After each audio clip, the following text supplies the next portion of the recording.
Have you ever judged someone based solely on their appearance only to realize later how wrong you were? Have you ever felt that sinking feeling in your stomach when you discover that your prejudices have blinded you to someone's true story? Well, let me tell you about the day that changed my entire perspective on life. The day I met a homeless teenager at my bank and learned one of the most humbling lessons of my existence. I'm Sarah, and I've been working as a bank teller for 7 years now. 7 years of processed transactions. 7 years of greeting customers with the same rehearsed smile. 7 years of what I thought was a stable, predictable life. But nothing could have prepared me for what happened on that ordinary Tuesday afternoon in March.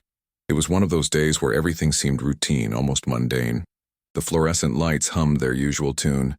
The air conditioning kept the temperature at that perfect corporate coolness, and I was going through the motions like I had done thousands of times before. I had my coffee cup sitting next to my computer screen, half empty and lukewarm, and I was counting down the hours until my shift ended. That's when he walked in. I noticed him immediately, and I'm ashamed to admit what my first thoughts were. He couldn't have been more than 17 or 18 years old, wearing clothes that had clearly seen better days.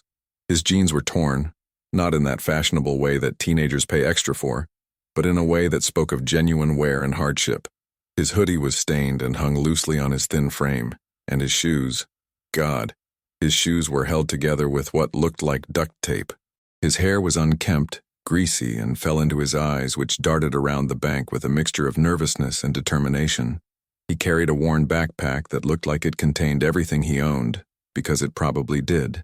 And there I was, sitting behind my teller window, and I felt it, that immediate, instinctive recoil, that prejudice that we're not supposed to have but so many of us do. I caught myself thinking, what is he doing here? Is he going to cause trouble? Should I alert security?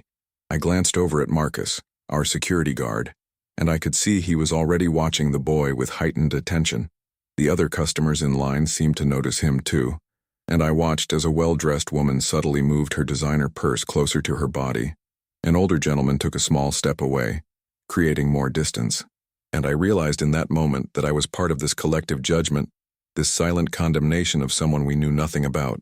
The boy got in line, and with each person he stood behind, I felt my anxiety growing. What would I say to him? What would I do? Part of me hoped that he would go to one of my colleagues' windows instead of mine. Isn't that terrible?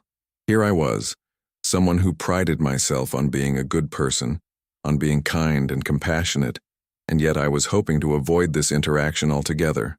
But fate, or perhaps the universe trying to teach me a lesson, had other plans. When it was finally his turn, he walked straight to my window. Up close, I could see more details that made my heart clench with a mixture of pity and discomfort. His face was dirty, with smudges that suggested he hadn't had access to a proper shower in days, maybe weeks.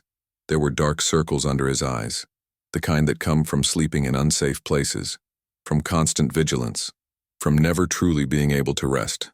His hands were calloused and rough, and his fingernails were embedded with dirt that no amount of quick washing could remove. But it was his eyes that struck me most, those eyes that held a maturity far beyond his years, a weariness that no teenager should ever have to carry. He approached my window slowly, almost hesitantly, as if he was expecting to be turned away or told he didn't belong there. And in that moment I realized he had probably experienced that rejection countless times before. How many stores had he been followed in? How many restaurants had refused to serve him? How many people had looked at him with the same disgust and fear that I was struggling to hide from my own face? He cleared his throat, and when he spoke, his voice was quiet, almost apologetic, as if he was sorry for existing in this space, in my space. He said hello, and I forced myself to respond with my professional greeting, though I could hear the strain in my own voice. He reached into his pocket and pulled out a crumpled piece of paper and a worn debit card. My first thought was to wonder if the card was even his, if he had stolen it, if I was about to be part of some kind of fraud situation. And I hated myself for thinking that way, but I couldn't stop the thoughts from coming. They had been trained into me by years of news stories, by social conditioning, by my own comfortable bubble that had never been burst. He slid the card across the counter to me, and I noticed his hands were shaking slightly. Was it from cold? From hunger? From nervousness? I took the card, and as I did, our fingers briefly touched, and I instinctively pulled back a little too quickly. I saw the flash of hurt in his eyes, that recognition that I had recoiled from him, from his touch, as if his poverty was contagious. I felt a wave of shame wash over me, but I pushed it down and focused on my computer screen, typing in the card number and waiting for his account to pull up. What I saw on that screen would change everything I thought I knew, everything I had assumed, everything I had prejudged. But I'm getting ahead of myself. Let me take you back a bit, because to truly understand why this moment was so significant, you need to understand who I was before that day. I had always considered myself a good person, you know? I donated to charity once a year during the holidays. I smiled at strangers. I said please and thank you. I held doors open for people. I thought that was enough to earn my badge of human decency. I grew up in a middle-class suburban neighborhood where everyone had neatly trimmed lawns and two-car garages. My parents both had stable jobs. I went to a good school. I never had to worry about where my next meal was coming from or whether I'd have a roof over my head that night. Sure, my family wasn't wealthy, but we were comfortable, and that comfort had created a bubble around me that I didn't even realize existed. After high school, I went to community college for a couple of years, got my associate degree, and landed this job at the bank. It paid well enough, had decent benefits, and it was stable. My boyfriend, David, worked in IT for a tech company, and we had just moved into a nice apartment together. We had plans, you know, the typical ones: save up for a house, maybe get married in a few years, start a family eventually. Life was on track, everything was going according to plan, and I felt secure in my little world. Working at the bank had become so routine that I could practically do it on autopilot. Process transactions, answer questions about account balances, help people with deposits and withdrawals, smile, repeat. Most of our customers were regulars, people I had come to know by name, whose financial situations I was intimately familiar with through their account histories. There was Mrs. Patterson, who came in every Tuesday to deposit her pension check, Mr. Wang, who always withdrew exactly $50 every Friday for his weekend spending, the young couple who were slowly building their savings account for their wedding.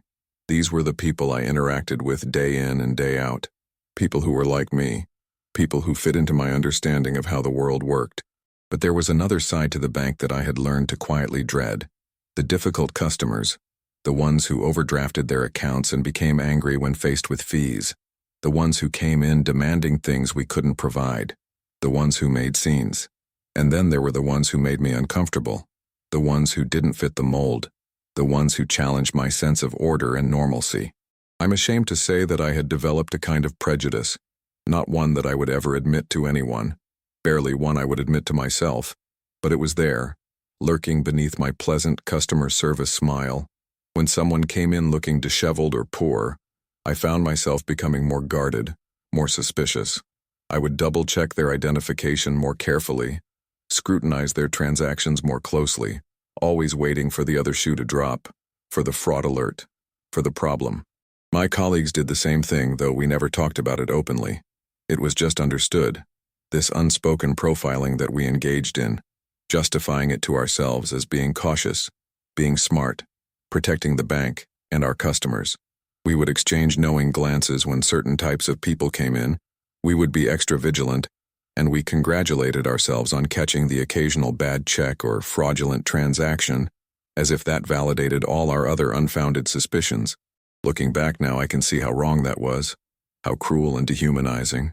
But at the time, it felt like common sense, like street smarts, like just being realistic about the world. I had convinced myself that I wasn't being prejudiced, I was just being practical. I wasn't judging people, I was just being aware of potential risks. The mental gymnastics we perform to justify our biases are truly astounding. My life outside of work was equally insulated. David and I spent our weekends going to nice restaurants, watching movies, visiting friends who were all from similar backgrounds as us. We'd occasionally see homeless people on the streets, and I'd feel a pang of sympathy, maybe give $1 or $2 if I had cash on me. But then I'd quickly move on with my day, putting it out of my mind. They were part of the landscape of the city, background noise in the story of my comfortable existence. I never thought deeply about their situations, never wondered about their stories, never considered that they were actual human beings with histories and dreams and circumstances that had led them to where they were.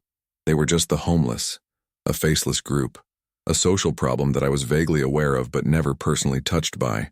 I volunteered occasionally too, serving meals at a soup kitchen once or twice, more out of wanting to feel good about myself than any genuine desire to help or connect. I'd ladle out the food, avoiding eye contact, counting down the minutes until I could leave and go back to my real life. And then I'd post about it on social media. Look at me being charitable, look at me giving back, and I'd collect my likes and comments and feel satisfied with my good deed. But I never engaged with the people I was serving, never learned their names, never heard their stories. They remained abstractions to me, props in my performance of being a caring person. This was who I was when that teenage boy walked into my bank that Tuesday afternoon. This was the person sitting behind that teller window, wrapped in layers of privilege and judgment and willful ignorance. I thought I knew how the world worked. I thought I understood people. I thought I was a decent human being.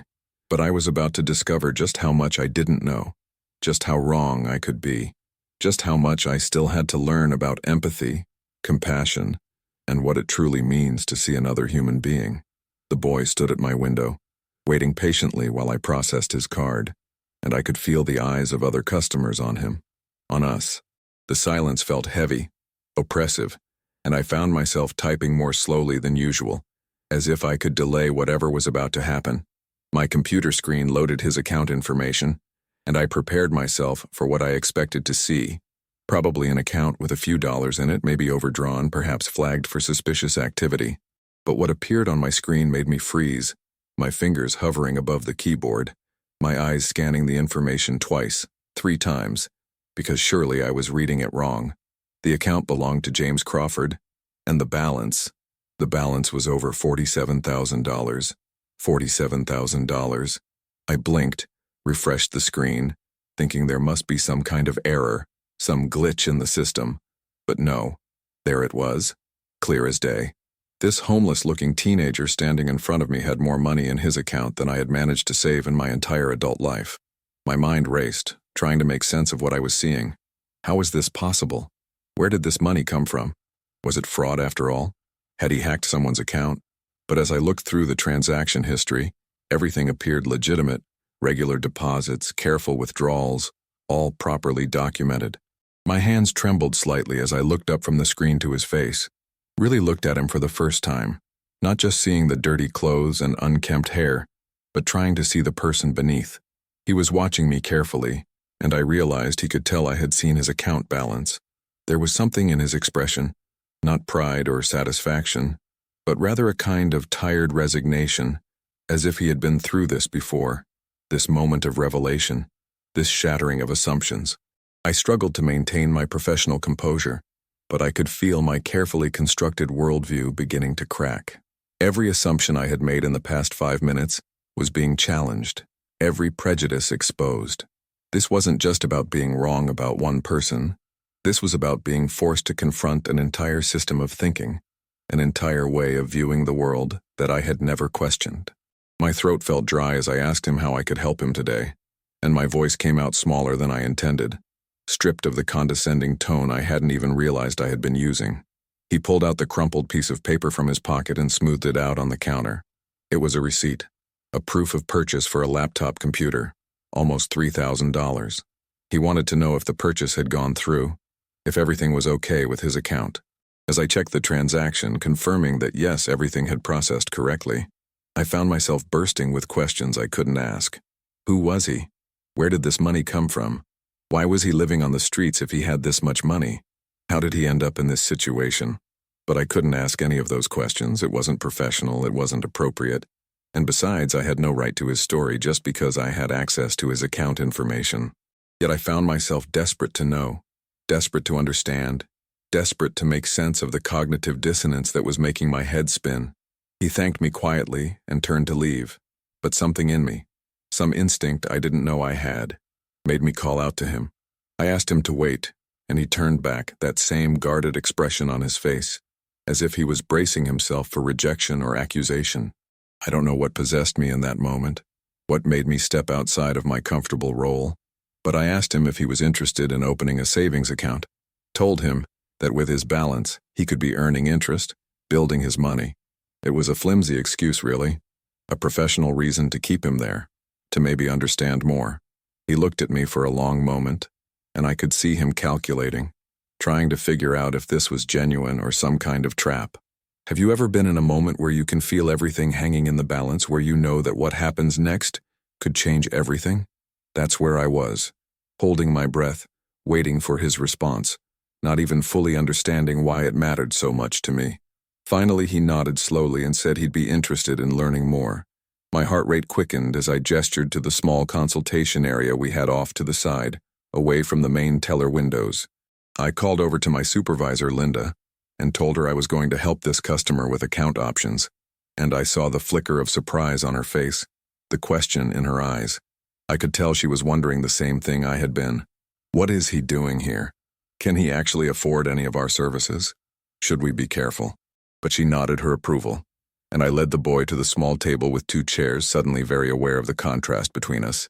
Me in my pressed blouse and slacks, name tag gleaming, and him in his worn, dirty clothes, carrying everything he owned on his back.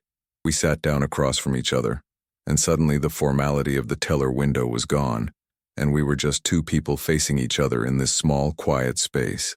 I pulled up his account on my tablet and began explaining the savings options, but my voice sounded hollow even to my own ears because I knew this wasn't really about the savings account. This was about something bigger, something I couldn't quite name yet. He listened politely, asking intelligent questions that surprised me. Questions about interest rates and compounding and account fees that showed he understood money management better than many of our regular customers. As we talked, I found myself studying him more carefully, noticing things I had missed before. Yes, his clothes were dirty and worn, but they were arranged neatly on his body, tucked in where they should be tucked in, his shoelaces tied despite the shoes falling apart. His backpack, though old and faded, was organized. I could see through the open top that everything inside was carefully packed. His fingernails might have been dirty, but they were cut short and even. These were the habits of someone who cared about themselves, someone who maintained dignity despite their circumstances. And his eyes, those eyes that had initially seemed so shifty and nervous, I realized now weren't darting around with ill intent, but rather with the hypervigilance of someone who had learned to always be aware of their surroundings, to watch for threats, to never be caught off guard. During a pause in our conversation as I was pulling up some forms on my tablet, he spoke suddenly, his voice quiet but steady. He said he knew what I had thought when he walked in, what everyone always thought. He said he was used to it, the stares, the judgment, the assumption that he was there to rob the place or scam someone. He said it without anger or bitterness, just a matter-of-fact statement, and that somehow made it worse. The fact that this prejudice had become so normalized in his life that he simply accepted it as inevitable. I felt my face flush with shame, and I wanted to deny it, to defend myself, to say that no, I hadn't thought those things, but the lie wouldn't come. Instead, I found myself doing something I rarely did. I was honest. I apologized, not with the empty sorry we throw around casually, but with a real apology, acknowledging that yes, I had judged him, that I had been wrong, that I was ashamed of my initial reaction. He looked surprised, as if he wasn't expecting honesty, and then something in his expression softened slightly. He told me his name was Michael, and that simple act, that exchange of names, felt like breaking through some invisible barrier. "I'm Sarah," I told him, and we shook hands, and this time I didn't pull away from his touch. I met it fully, human to human. Then Michael did something that would change my entire perspective. He told me his story, not because I asked, but because I think he sensed that I was actually ready to listen, really listen, for perhaps the first time in my life.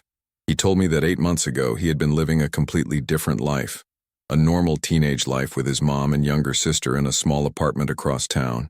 His dad had left when he was young, and his mom had worked 2 jobs to support them, cleaning offices at night and working retail during the day.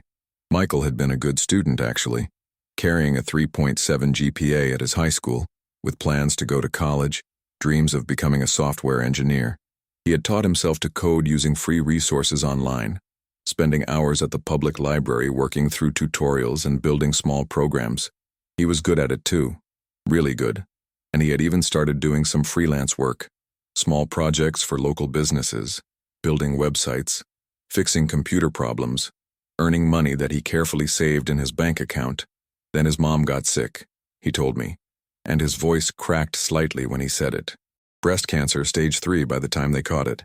She tried to keep working through the treatments, but eventually she couldn't anymore. She was too weak, too sick, spending days in bed or at the hospital. The medical bills started piling up, even with insurance. The copays and deductibles and all the medications were crushing them. They fell behind on rent, then farther behind, and despite Michael picking up more freelance work, despite him dropping out of school to work full-time, they couldn't keep up. His sister, who was only 12, went to live with their aunt in another state, but the aunt didn't have room for both of them, so Michael stayed behind to take care of their mom. When his mom finally passed away 4 months ago, Michael had been completely alone. 17 years old with no other family who could or would take him in. No money left after the medical bills and funeral costs, except for what he had managed to keep in his bank account from his coding work. The apartment was already lost, their belongings sold or thrown away, and suddenly Michael found himself on the streets with nothing but his backpack, his laptop that he had hidden away to protect it, and the money he had saved that represented years of hard work and careful planning. I sat there listening to Michael's story, and I felt tears pricking at the corners of my eyes, threatening to spill over despite my attempts to maintain professional composure. Every word he spoke was like a hammer against the walls I had built up, the comfortable assumptions I had made about how the world worked and who deserved what. Here was a kid, because that's what he was, just a kid who had done everything right according to our society's rules. He had worked hard, studied hard, saved his money, taken care of his family, and yet life had crushed him anyway, had taken everything from him through circumstances completely beyond his control. I thought about myself at 17, worried about prom dates and college applications, the biggest crisis in my life being a bad grade or an argument with a friend. Michael at 17 had watched his mother die, had become homeless, had learned to survive on the streets while still trying to maintain his dignity and his hope for a future. He told me that he kept the money in his bank account because it represented his escape, his way out of homelessness. He was trying to save enough to get an apartment, to have first month's rent, last month's rent, security deposit, enough to cover him until he could get established. But it was harder than he thought, he explained, because you needed so much just to start, and every day on the streets cost him something, whether it was money or safety or a piece of his spirit. He had to be careful about where he slept, rotating between different spots so he wouldn't be targeted by other homeless people or harassed by police. He showered when he could at a local community center that opened once a week, washed his clothes in public restroom sinks, tried to stay as clean and presentable as possible, because he knew that the dirtier he looked, the more doors closed to him. The laptop I had seen on his account, he explained, was a replacement for his old one that had finally died, and he needed it desperately because his coding work was his only source of income now. He would go to coffee shops and buy a small coffee, then sit for hours working on projects, submitting bids for freelance jobs online, trying to build up his reputation and his bank account. But he had to be strategic about which coffee shops he went to, because many of them would kick him out once they realized he was homeless, no matter how much money he spent. He had learned which libraries let him stay longest, which parks were safest to sleep in, which areas of the city to avoid. He had become an expert in survival, in making himself invisible while simultaneously trying to maintain his humanity, his sense of self-worth, his belief that this was temporary, that he could still make something of his life. As I listened, I realized that Michael was still that ambitious kid with dreams of becoming a software engineer. He still worked every day toward that goal, still coded, still learned, still pushed forward despite everything trying to drag him down. The money in his account wasn't from theft or scams or anything illegal. It was from his own intelligence, his own labor, his own refusal to give up. And I had almost dismissed him, had almost treated him with contempt, had almost denied him even basic human courtesy because of how he looked, because of my own prejudices and fears and ignorance. I found myself asking him questions, real questions, not out of nosiness, but out of genuine desire to understand. What was it like living on the streets? It's terrifying, he told me simply. You never feel safe, you're always on guard, always watching, always aware that you're vulnerable. What did people do that hurt the most? When they look through you, he said, like you're not even there, like you're not even human. That hurts more than the people who are openly hostile, because at least the hostile ones acknowledge your existence. Had anyone helped him? A few people, he said. There was a guy at a local sandwich shop who let him come in and use the bathroom without buying anything. A librarian who looked the other way when he spent entire days there. a woman at the community center who always made sure he got a meal when the free dinner was served. These small kindnesses, he said, were what kept him going.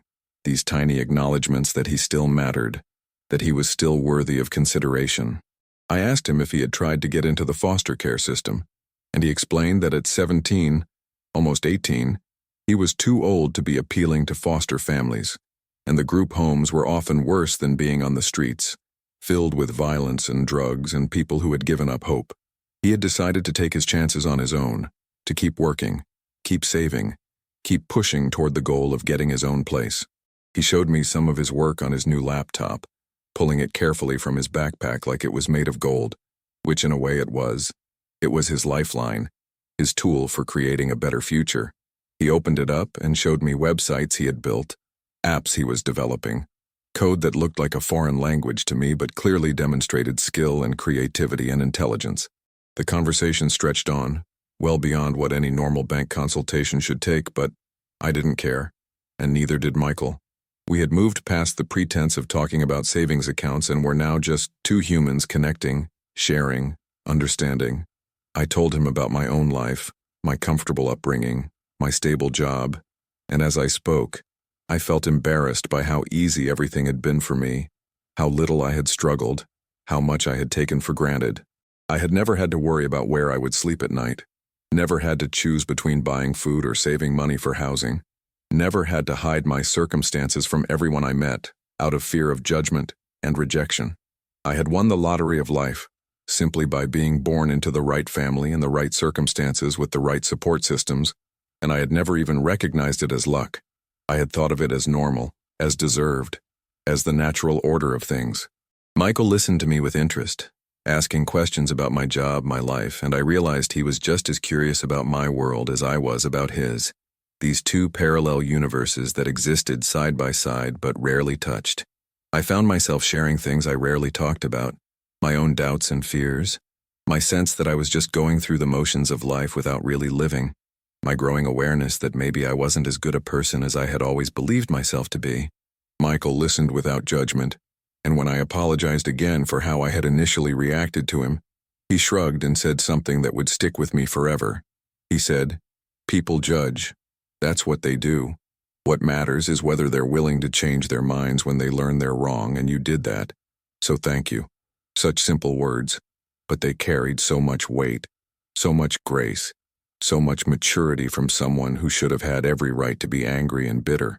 I asked him what his next steps were, and he laid out his plan for me, detailed and thought out despite the chaos of his circumstances. He was almost at his goal for the apartment. Just a few more months of work, and he would have enough. He had already researched landlords who might be willing to rent to someone in his situation, had practiced what he would say, how he would present himself. He was planning to get his GED, then enroll in community college for computer science, using financial aid and his savings. He wanted to eventually start his own tech company to create opportunities for other kids like him, kids who had fallen through the cracks but still had potential, still had dreams, still deserved a chance. As he talked about his future, his whole face changed, became animated and alive, and I could see the person he would become, the person he already was, underneath the dirt and worn clothes and tired eyes. I found myself wanting to help, really help, not just throw money at the problem to make myself feel better, but actually do something meaningful. I asked him if he would be open to me connecting him with some resources, and I saw him hesitate. Saw that pride and independence that made him want to do it all himself. But I explained that accepting help wasn't weakness, it was wisdom, that we all need support sometimes and that there was no shame in letting others walk alongside him on his journey.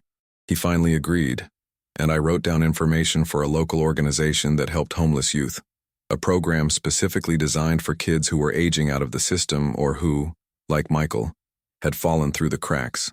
I gave him my personal email address, something I had never done with a bank customer before, and told him to reach out if he needed anything, if he had questions, if he just needed someone to talk to.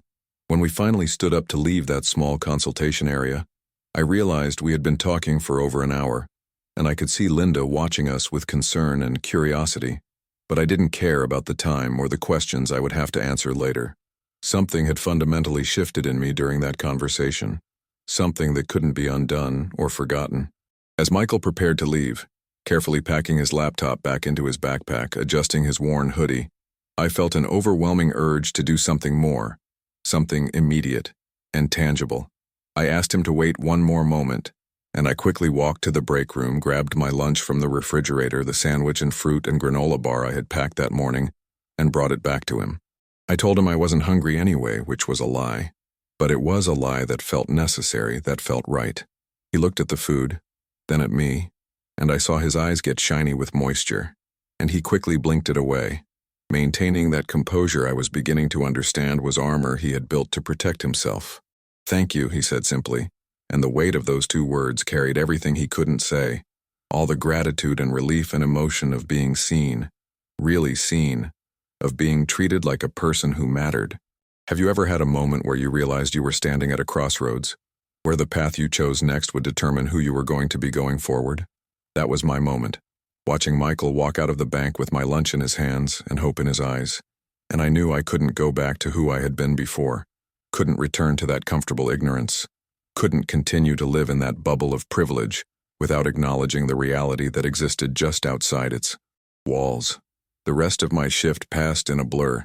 I went through the motions of helping customers and processing transactions, but my mind was elsewhere, replaying the conversation with Michael, examining my own prejudices and assumptions, wondering how many other people I had judged unfairly in my life, how many stories I had dismissed without ever hearing them. When I got home that evening, David asked me how my day was, the same question he asked every day, expecting the same response about it being fine, boring, uneventful. But instead of my usual answer, I told him everything, the whole story of Michael and my prejudice and the revelation that had shaken me to my core. I watched David's face as I talked, looking for signs that he understood the significance of what I was describing, hoping he would share in this awakening I was experiencing. But as I spoke, I saw his expression shift to concern, then to something like annoyance. He started asking questions that revealed his own prejudices, questions about whether Michael's story was even true, whether I had verified his claims, whether giving him my personal email was safe, whether I had considered that this might all be an elaborate scam to get money from me. Each question felt like a slap, a reminder that the bubble I had been living in wasn't just mine. It was shared by everyone around me, and breaking out of it might mean breaking away from some of those people. I tried to explain to David why I knew Michael was telling the truth, the details that couldn't be faked, the authenticity in his eyes, the documented account history that supported his story, but David remained skeptical, warning me not to get too involved, not to let my emotions cloud my judgment. We argued that night, really argued in a way we rarely did, and I realized that this experience with Michael was highlighting cracks in my relationship that had probably always been there, but that I had chosen not to see. David's lack of empathy, his quick dismissal of Michael's circumstances, his assumption that any homeless person must be lying or trying to scam someone, these attitudes that I might have once shared or at least tolerated now felt intolerable to me, felt like betrayals of something fundamental about human decency and compassion. Over the following weeks, I found myself thinking about Michael constantly, wondering how he was doing, hoping he was safe, checking my email obsessively to see if he had reached out. I started really looking at the homeless people I passed on the streets, not glancing away uncomfortably as I had always done, but actually looking at them, seeing them, wondering about their stories, acknowledging their humanity with eye contact and small nods. I began carrying cash specifically to give to people who asked for help, and more than that, I started carrying food, granola bars and fruit and bottles of water, offering them along with the money, because I had learned from Michael that it wasn't always about the money. Sometimes it was about being recognized as a person with needs and dignity.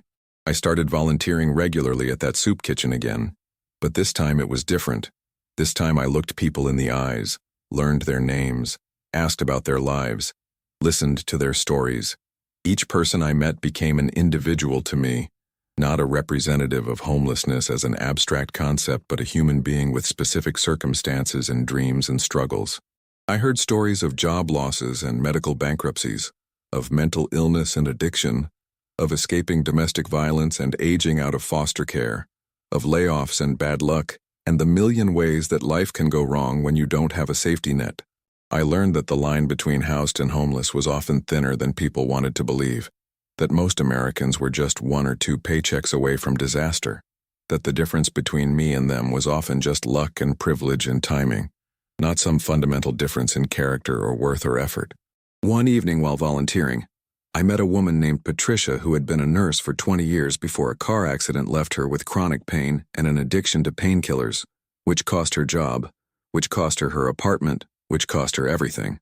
She talked about the shame of becoming homeless after having been a productive, contributing member of society, the disbelief that this could happen to her, the speed with which everything had fallen apart. I met a man named George who had been an accountant before his company downsized and, at 57, found himself too old to easily find new employment, his savings depleting with each passing month until there was nothing left and nowhere to go.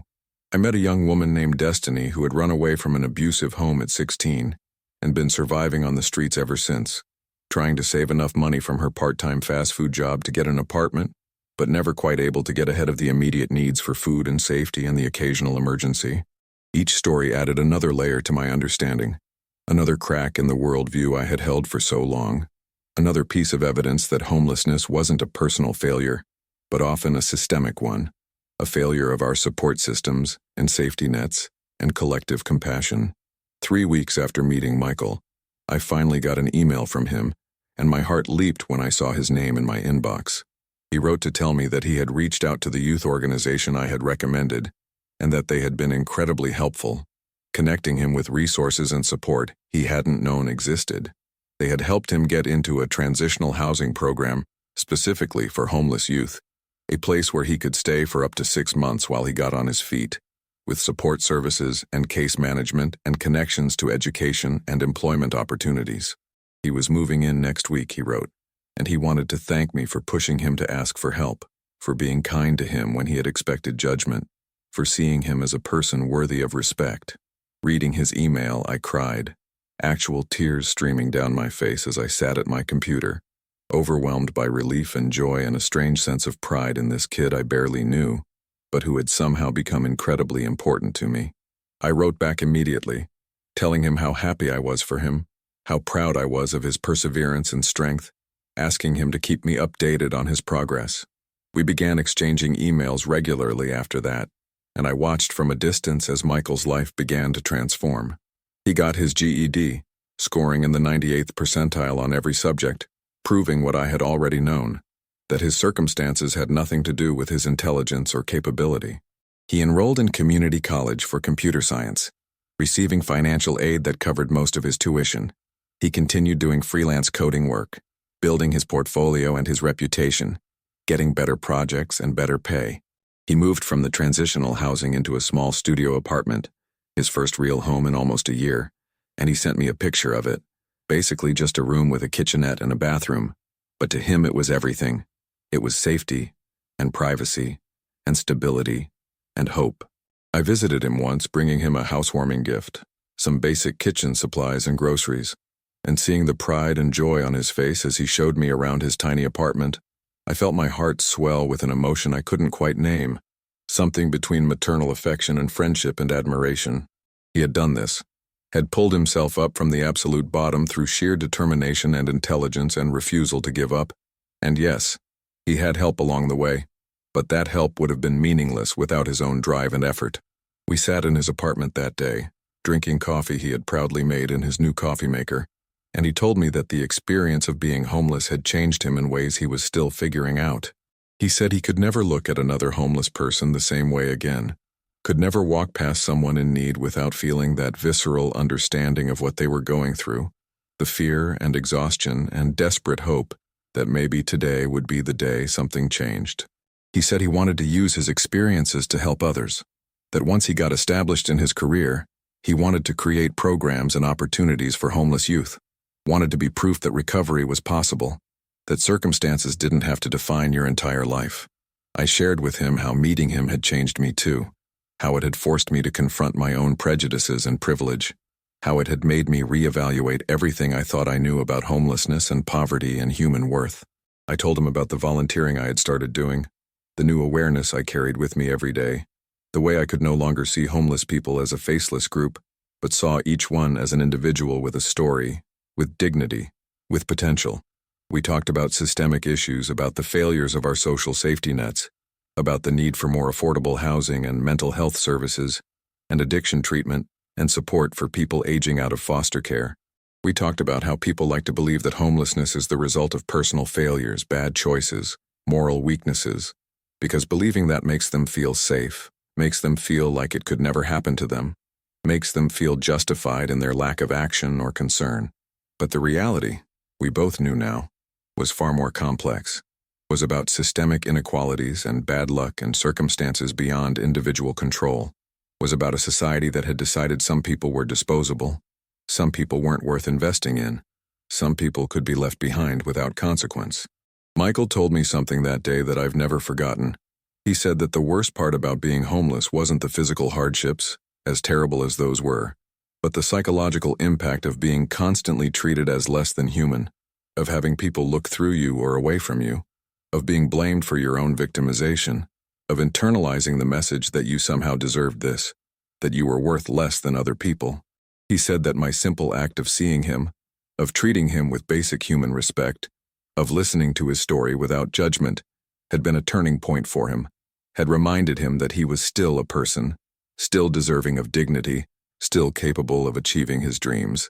As months passed, I watched Michael continue to thrive, each email bringing new accomplishments and milestones. He made the dean's list at community college. He landed a paid internship at a small tech startup. He started mentoring other homeless youth through the organization that had helped him, sharing his story and his strategies for survival and recovery. His little studio apartment slowly filled with the things that make a house a home: a couch from a thrift store, posters on the walls, plants on the windowsill, books on a small shelf. He sent me pictures of these additions, and I could see in each image how he was building not just a living space but a life, creating the foundation for the future he had never stopped believing in, even when he had nothing. Meanwhile, my own life was undergoing its own transformation. Quieter perhaps, but no less significant. My relationship with David eventually ended. Not in one dramatic moment, but in a series of realizations that we had fundamentally different values, different priorities, different visions of what it meant to be a good person in the world. He saw my volunteering and activism as a phase I was going through, an inconvenient obsession that was taking time away from our relationship and our plans. I saw his inability to understand why this mattered to me as a reflection of a deeper lack of empathy and awareness that I could no longer ignore or excuse. The breakup was painful, as breakups always are, but it also felt necessary, felt like clearing space in my life for something more authentic, more aligned with who I was becoming. I moved into a smaller apartment on my own, one that cost less and allowed me to donate more money to organizations serving homeless populations. I started speaking up at work when I saw other tellers treating certain customers with prejudice, gently but firmly pointing out the biases I now recognized because I had held them myself.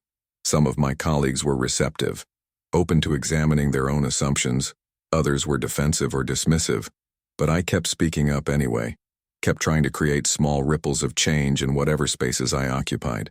I signed up for training to become a financial literacy volunteer, teaching classes on banking and money management to people experiencing homelessness or housing insecurity, using my professional skills to empower others with knowledge that could help them navigate systems that often seem designed to keep them out. I joined advocacy groups pushing for policy changes around affordable housing and tenant protections and living wages and healthcare access, adding my voice to the chorus demanding that our society do better, be better, live up to its stated ideals about opportunity and dignity for all.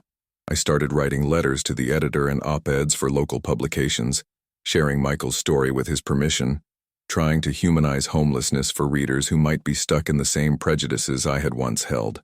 Some of these efforts felt small, inadequate even in the face of such a massive systemic problem. But I had learned from Michael that every action mattered, every moment of human connection mattered, every instance of choosing compassion over judgment mattered, because you never knew which small kindness might be the one that changed someone's trajectory, that reminded them they were still worthy, that gave them the strength to keep going one more day. The ripple effects of that one encounter with Michael on that Tuesday afternoon in March continued to spread outward in ways I couldn't have predicted or imagined, touching not just my life and his, but the lives of everyone we encountered, everyone we shared our stories with. Everyone we connected through our advocacy and action and refusal to look away from hard truths. I learned that empathy wasn't a passive feeling but an active choice, a daily practice of seeing people who society often rendered invisible, of questioning assumptions, of listening to stories that made us uncomfortable, of recognizing our own privilege and using it as a tool for change rather than a shield against awareness. I learned that one person really could make a difference, not by grand heroic gestures but by small consistent acts of kindness and awareness, by refusing to participate in dehumanization, by insisting that every person matters regardless of their circumstances or appearance or economic status. 2 years after our first meeting, I attended Michael's graduation from community college, sitting in the audience with tears streaming down my face as he walked across the stage to receive his associate degree in computer science, the first person in his family to graduate from any college. He had invited me to sit with some of the staff from the youth organization that had helped him, and I listened as they talked about Michael with such pride, sharing stories of how he had become a leader in their community, how he mentored younger homeless youth, how he was proof of what was possible when people were given not just a handout but genuine support and opportunity and belief. After the ceremony, Michael introduced me to his younger sister, who had traveled from out of state to attend, and I saw the bond between them, the way they held on to each other, survivors of shared trauma who had managed to find their way back to stability. His sister was doing well too, he told me proudly. Good grades in school, dreams of becoming a veterinarian, living with their aunt who had become more supportive once she saw Michael's success and stability. The family that had fragmented in the face of tragedy was slowly knitting itself back together, learning to be okay again, learning that losing everything didn't have to mean losing forever. Michael had been accepted to a 4-year university with a full scholarship, a major tech school known for its computer science program, and he would be starting in the fall. He had also been hired for a summer internship at a major tech company, earning more in 3 months than I made in 6, and he was saving aggressively, planning not just for his own future, but for ways he could give back to the community that had supported him. He told me about his dream to start a nonprofit that would provide technology training and equipment to homeless youth, giving them the tools to learn coding and digital skills that could open doors to high-paying jobs and stable careers, creating pathways out of poverty through technology access and education. He had already started laying the groundwork, meeting with potential partners and donors, developing curriculum, planning for the day when he would have the resources and stability to make this dream a reality. Listening to him talk about his plans, I was struck by how far he had come from that scared, dirty teenager who had walked into my bank 2 years ago, and yet how much of his essential self had remained unchanged. The intelligence, the determination, the refusal to be defined by his circumstances, the commitment to helping others even as he was still fighting to help himself. That day at his graduation, surrounded by people who were celebrating Michael's achievement, I thought about all the Michaels who never got this chance, who fell through the cracks and stayed there, whose potential was wasted because society had decided they weren't worth investing in, who died on the streets or disappeared into the margins, unmourned and unnoticed by a world that had judged them unworthy.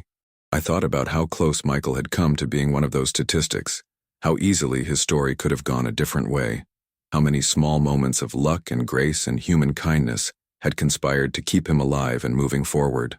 I thought about the role I had played, so small really, just one person treating him with basic human decency, and yet he had told me repeatedly how significant that moment had been for him, how it had come at a time when he was close to giving up, when he was starting to believe the messages society was sending him about his worthlessness, when he desperately needed someone to see him as human. It made me wonder about all the moments we have every day to make that choice, to see or to look away, to judge or to understand, to dismiss or to engage, and how each of those choices sends ripples out into the world in ways we can never fully measure or comprehend.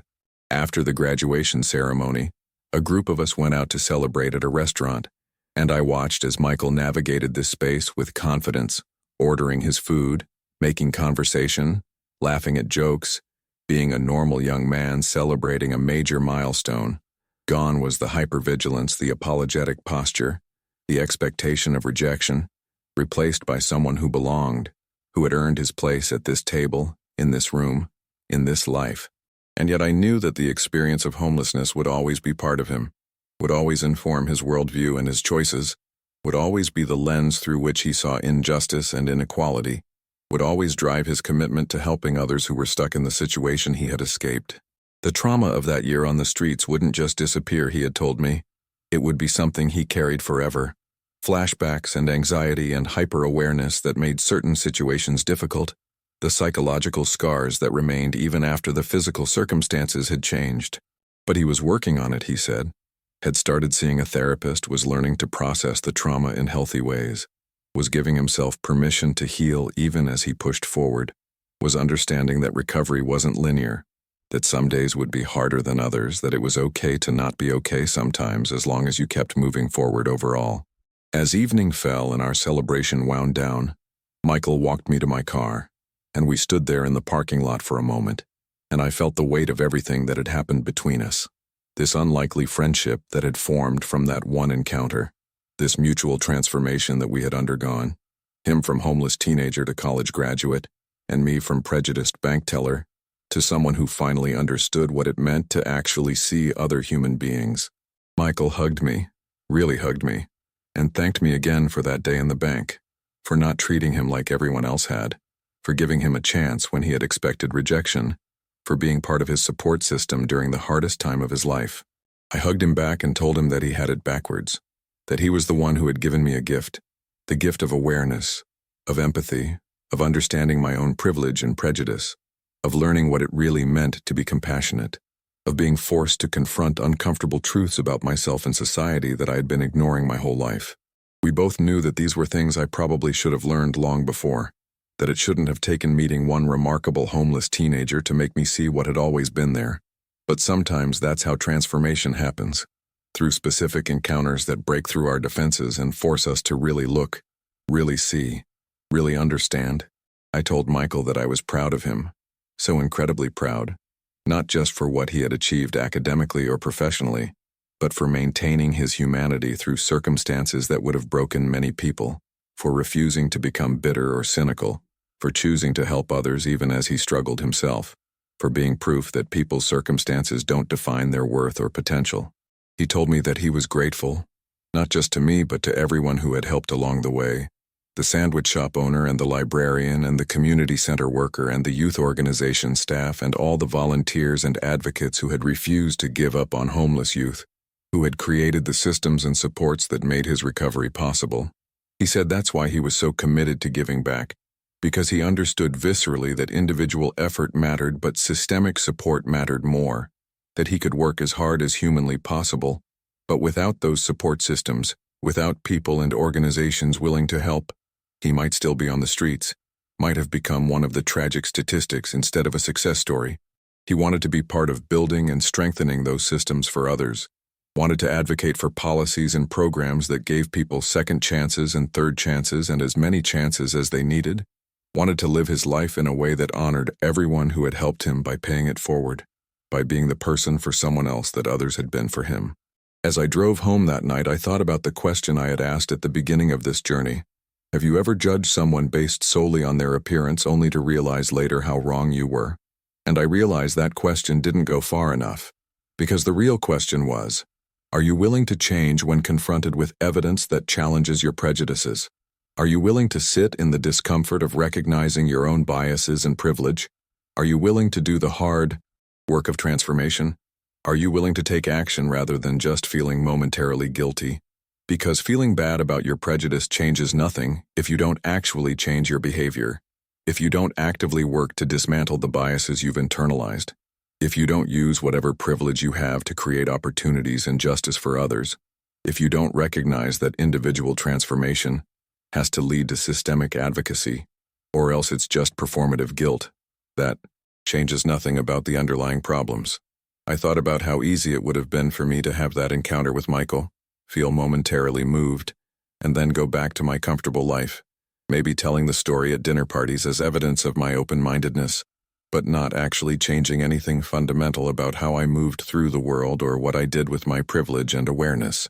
And I was grateful, so grateful, that something in me had refused to let it be just a story, had insisted on transformation, had pushed me to actually change my life in concrete ways, to volunteer and advocate and speak up and donate and learn and grow and refuse to look away even when it was uncomfortable or inconvenient. This is what I want you to understand, what I need you to hear. Homelessness isn't some abstract social problem affecting people who are fundamentally different from you. It's a human crisis affecting people who are exactly like you, who had dreams and plans and families and jobs and futures until circumstances beyond their control took everything away. Every homeless person you pass on the street has a story, has a name, has humanity and dignity that exists regardless of their situation, has potential that's being wasted because we as a society have decided it's too expensive or too complicated or too uncomfortable to actually address the root causes of homelessness. And the prejudice I felt that day, that instant judgment and fear and disgust, that wasn't unique to me. That's what most people feel. That's the attitude that allows homelessness to persist, because it's easier to blame individuals for their circumstances than to acknowledge systemic failures, easier to look away than to engage, easier to believe that people get what they deserve than to recognize how much luck and privilege factor into who ends up where. So here's what I'm asking you to do. Here's the call to action that I hope will resonate with you if any part of this story has touched your heart or challenged your thinking. First, examine your own prejudices honestly, without defensiveness or excuse. Acknowledge the ways you've judged people based on appearance or circumstances. Recognize the privilege you carry if you've never had to worry about where you'll sleep tonight or where your next meal will come from. Sit with the discomfort of that awareness instead of pushing it away. Second, really see homeless people when you encounter them. Make eye contact, acknowledge their humanity, say hello, learn their names if appropriate, listen to their stories if they're willing to share. Offer help not just in the form of money, but in the form of basic human respect and recognition. Third, get involved in concrete ways. Volunteer at shelters or food banks or organizations serving homeless populations. Donate money to reputable nonprofits doing this work. Advocate for policy changes around affordable housing and healthcare and living wages and support services. Use your voice and your privilege and your resources to create change. Fourth, challenge prejudice when you see it in others. Speak up when people make dehumanizing comments about homeless people. Share stories like Michael's that complicate the simplistic narratives people tell themselves about homelessness and poverty. Create conversations that force people to confront their assumptions and biases. And fifth, understand that this isn't about being a savior or a hero. It's about being a decent human being who recognizes that we're all connected, that society is measured by how it treats its most vulnerable members, that the arbitrary luck of birth and circumstance that kept you from being homeless could just as easily shift tomorrow, that there, but for the grace of God or luck or privilege, go any of us. If this story has moved you, if it's made you think differently about homelessness or prejudice or your own privilege, then leave a comment below sharing your thoughts, your experiences, your commitments to change. Have you ever judged someone unfairly and later realized your mistake? Have you had encounters with homeless individuals that challenged your assumptions? What are you willing to do differently going forward? I want to hear from you. I want this to be the start of a conversation, not just a story you consume and forget. If you found value in this story, if it touched your heart or opened your eyes, please hit that like button. Not for me, but as a signal that you understand the importance of these conversations, that you're committed to being part of the solution rather than part of the problem. And please subscribe to Through My Eyes for more stories like this, stories that challenge us to see the world differently, to recognize our shared humanity, to refuse the comfortable narratives that keep us from engaging with hard truths, to believe that change is possible both individually and collectively. Ring that notification bell so you don't miss future videos that might continue your journey of awareness and growth and transformation. Michael's story didn't end with his graduation. He continued to thrive, got that job at the major tech company after his internship, started his nonprofit helping homeless youth learn coding skills, became an advocate and speaker sharing his story to change hearts and minds and policies. But his story could have ended very differently, and for too many people like him, it does end differently, in tragedy, or continued suffering or wasted potential, and that should be unacceptable to all of us. The question isn't whether people like Michael deserve help. The question is, what kind of society do we want to be? One that invests in all its members, or one that writes some people off as disposable? One that creates pathways out of poverty, or one that criminalizes it? One that treats homelessness as a solvable problem, or one that treats it as an inevitable fact of life? These are choices we make collectively through our policies and priorities. and how we allocate resources and whose stories we choose to hear and believe. And those choices start with individual transformation, with moments like the one I had in that bank, with decisions to see rather than look away, to engage rather than dismiss, to question assumptions rather than accept them uncritically, to allow ourselves to be changed by encounters with people whose experiences differ from our own. Thank you for taking this journey with me, for listening to this story, for being open to having your own assumptions challenged, for being willing to sit with discomfort and complexity rather than demanding simple answers and easy solutions. The world needs more people who are willing to really see, really understand, really engage with the hard realities that others face. Be one of those people, starting today, starting now, with the very next person you encounter who society has taught you to dismiss or fear or judge. That's how change happens. One person at a time, one interaction at a time, one choice at a time to choose compassion over judgment, understanding over prejudice, action over apathy, humanity over indifference.